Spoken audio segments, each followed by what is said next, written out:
تماشاوانên hêja mijara hilbijartina Tirkiyeyên berdewam dikin. İlkan Dalkuç rovekarî siyasî ji Ankara mêvanê min e mijara hilbijartina Tirkiyeyê. Silav bote Birêz Dalkuç. Birêz Dalkuç destpêkê de dixwazim ji te bipirsim. Hilbijartinên Tirkiyeyê wekî girîngtirîn hilbijartin tên binavkirin di dema nû de pirsa min ji te ew ku gelo Birêz Dalkuç asayîşa hilbijartinê te çawa dibîne?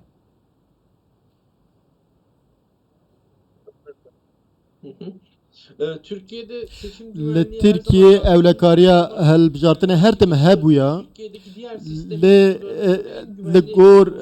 li gor rewşa niha em karin bêjin rewşa evlekariyê baş e. Taybet li hin bajaran hin nîqaş hene lê eger partî li ser sindokan bikaribin nûnerên xwe bihêlin sextekarî zehmet dibe.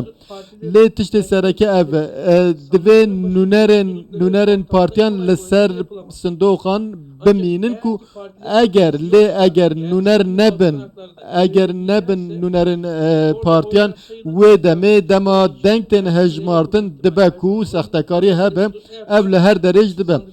Lê eger nûnerên partiyan her tim li ser her sindoqê hebe sextekarî nabe.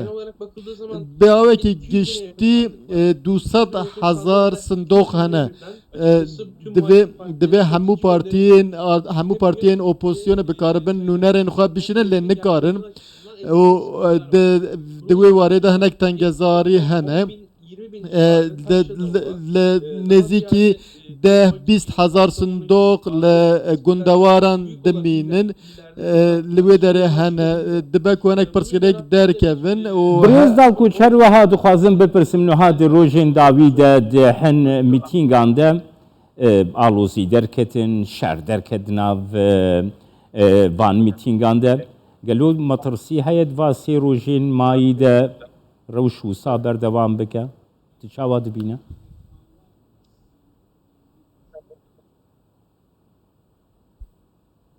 Şimdi şöyle oluyor. Türkiye'de genelde Li Tirkiye de helbijartina de hin bûyerên biçûk rû didin ê mezin nabin. Di navbera nemzetên herêmî de car caran nîqaş dibin, carna namzetên serboxa şerehev dikin. Helbijartina borî de li Meletî di navbera nûnerekî Partiya Saadetê canê xwe ji dest dabû lê bûyerên mezin rû nedabûn. Ez ji çaverê bûyerekî ciddî nakim. Di roja hilbijartinê de jî hemû kes hestiyar tev digerin li vir pêve jî ez bawer nakim bûyerekî ciddî derkeve. Lê aloziyên ku derdikevin herêmî dimînin tiştekî ciddî rû nade. Baş e Birêz Dalkuç niha gava ku mirov bangêşeyên aliyan dibîne. Yani gotinên gelekî tund di siyaseta Tirkiye'de li hemberî hevûdû tê gotin. Hevûdû bi ajantiyê, bi sîxurtiyê, bi îxanetê binav dikin. Gelo tesîra vê yekê li yani atmosfera hilbijartina nabê duê derbarê de ger dîtina te bigirim?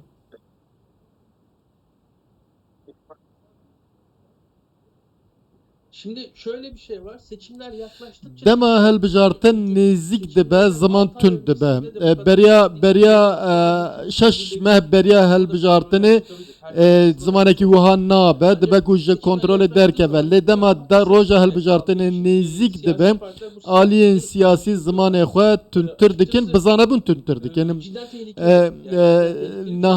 Niha rewşekî metersîdar heye rast e. Hemû ittifaqên hene niha bi piranî bi dest naxin. Aliyekî de bi tamamî serkeve aliyekî din jî bi tamamî winda dibe. Eva jî tengezariyekî mezin durust dike. Em çavarê dikin اگر هلبجارتن بو گره دویم بمینه از جوید زدتر دترسم اف ترسا من جی بردوامه نهال ترکیه ددمک نزیک ده دبکو هلبجارتنه کی هری تند هری ترسناک برای بچم دبکو دسالات ورا گوهرتن نها همو اپوزیسیون ازاخو همو ده دیرو که ترکیه ده از بجم هلبجارتنه هری گرینگه برز الکوش نهال ترکیه ev hilbijartinê ku sala 2023 çêdibin. Niha pirsgirêkên aborî hene. Pirsgirêkên siyasî. Pirsgirêkên bi welatên derdor re. Pirsgirêka penaberan. Pirsgirêka Kurd. Pirsgirêka Alevî. Yani il gora bahveriya te partiyên siyasiyên Tirkiyeyê got dikevine hilbijartinan de. Bernameyê xwe ji bo çareseriya va pirsgirekan çi manayînin ziman her bir tometên bi hevû dûre mijûlin. Vê derbarê de ger dîtina te bigirim rastiya Tirkiye û sekna aliyên siyasî. Vê derbarê de tu nirxandina xwe bigihîne.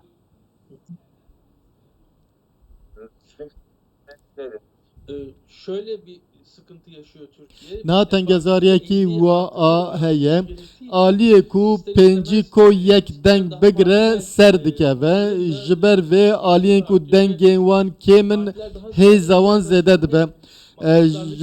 Ji ber vê partî hemû giraniya xwe didin wergirtina dengên wan û hew zêdetir pêwîst e hemû dengderên xwe bibin ser sindoxê ji ber wî ji zimanê xwe tund dikin. Li Tirkiye sadî pênc sistema sadî pêncî sistema serokkomarî ku pêwîstî bi sadî pêncî ku yek heye li vê derê ziman zêdetir tund dibe û danûsandinê aliyan zêdetir tund dibe. Şûne ku proje werin gotûbêjkirin, şûne ku pêşniyarên çareserî werin rojevê zêdetir behsa nasnameyan siyaseta populîst derdikeve pêş û ev sistem jî karîgeriya xwe li ser vê zimanê heye. Di warê hikûmetê de rewşa aboriyê xirab e ji ber vê di warê aboriyê de hikûmet nikare berevaniya tiştekî bike û ji ber vê jî hikûmet bo rojeva xwe neçar dibe derveyê aborî ev jî tîne li ser pirsa nasname pirsa ewlekarî pirsa tometkirinan û ev jî dibe sedem ku rewşa aborî behsa wê nayê kirin. Niha tiştê ku zêde were gotûbêjkirin nîne di warê aborî de serkeftinekî desalatê di vê warê de nîne û ev jî sînordar dike ev sînordarbûna hûn mijarê jî dixwazin rojevê biguherin bibin aliyê din ji ber vê aliyên opozîsyon jî nikare rojeva xwe li ser desalatê ferz bike û belavê jî nikare rojeva xwe bigîne gel û ev rojev hikûmet durust dike û bi vê hewayê dixwaze derbas.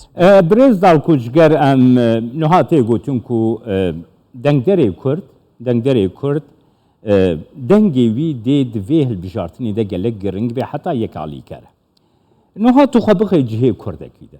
Nasnama te nayê qebûl kir. Zmanê te nayê qebûl kirin. Şanda te nayê qebûl kirin. Tu nikarî bêjî ez Kurdim bi xwe. Yani ji bo çi tê dengê xwe bide aliyek. Dîtina te ger bigirin.